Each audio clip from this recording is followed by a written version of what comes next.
Russian President Vladimir Putin announced a partial mobilization and pledged to annex the territories his forces have already occupied in Ukraine, raising the stakes in the 7-month-old conflict. Joining us now is Bloomberg's Maria Tadeo. So give us a bit more detail then, Maria, on what we heard from President Putin, because the mobilization starting today, the defense minister talking right now, giving us a little bit more size and scope around that. Yes, Anna, and it starts today. And what it means is that it's not full conscription, but if you did serve and have experience in the Russian army, if you're in the reserve, then you can get called back to join the front line. And of course, there's an obligation now to do it. Now, the other thing, of course, is Vladimir Putin saying that he would consider this region as part of the Russian Federation, and the Russian Federation has a right to protect itself. This is not a joke. It's not bluff.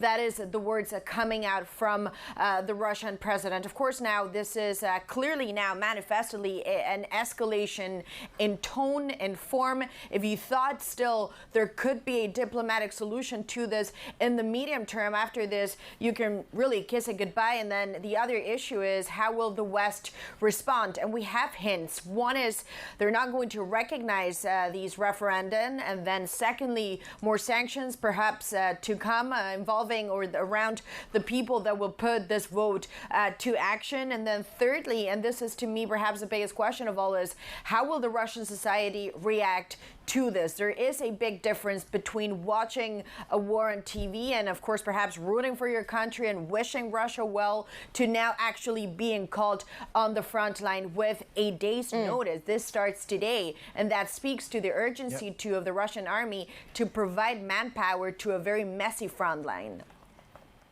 Maria, good morning. We're obviously seeing, as you said, we're now coming around to the view that this is definitely an escalation. We're talking about an extra 300,000 troops. We're mentioning NATO helping the Ukraine forces, which I think is quite a broadening out. And of course, we're seeing Putin saying that they will take whatever means needed to defend those territories.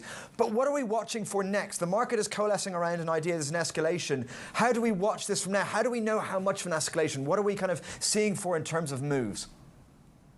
Well, first of all, to me, we have to wait to see how the West responds to this. And we're not going to have to wait long, because every major Western leader is in New York as the United Nations General Assembly. So I would keep very close eye on President Biden today. And then, of course, we have to wait for the votes. Now, if you look at the Russian playbook, like the way they did in Crimea, some of the events that precipitated the war in February, is very clear that this referendum will come with a resounding yes.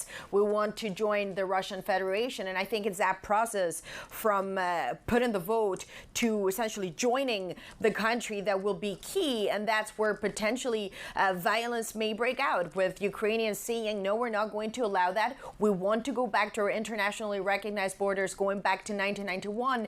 And for the Ukrainians, and I've spoken to many officials on the record, behind the scenes, they always say the same thing. They're not going to give away a third of the country to Russia this way. They believe everything that was Ukrainian in 1991 is still Ukrainian and should be Ukrainian in the future.